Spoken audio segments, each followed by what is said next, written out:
Hi! In this video, we're going to have a look at CheckCentral's domain expiry integration. The domain expiry integration will look up the expiration date for a list of domain names you specify and alert you when those domain names are approaching their expiry date. To get started, we'll head to the Direct Integrations page, located under the Services menu. We'll click Domain Expiry Check from the list of available integrations.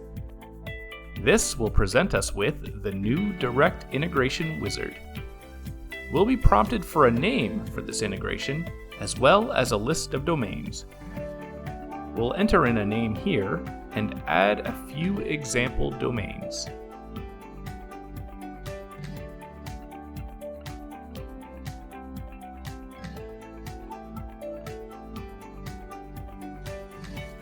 In this example, we'll want to be alerted if a domain is going to expire within the next week, so we'll change the expiry days to 7 and then click Next.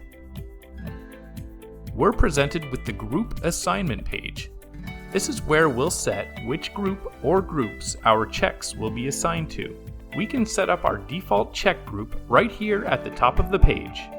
In this example, we'll want all of our checks to be assigned to the binary fortress group.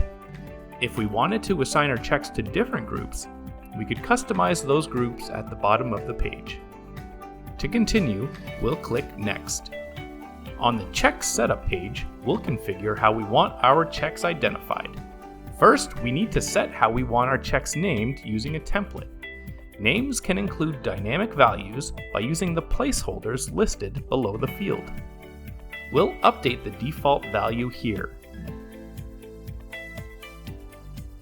Next, we can specify a label template. We'll just enter in a static label here and click Next to continue. The Notifications page lets us configure how we want to be notified when there are issues. We can choose to be emailed, receive a text message, receive push notifications via the CheckCentral mobile application, as well as several other options.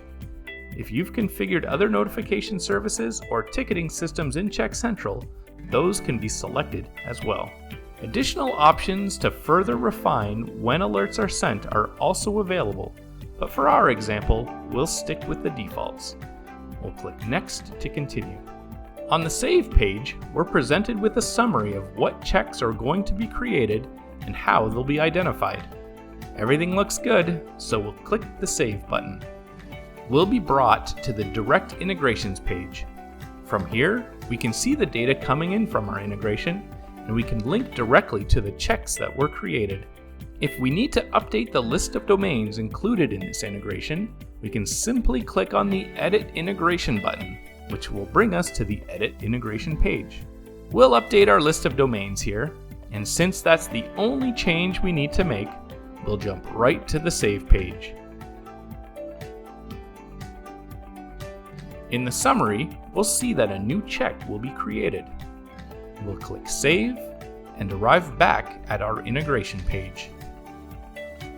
Now completed configuring our domain expiry direct integration, CheckCentral will keep an eye on things and let us know when there's an issue.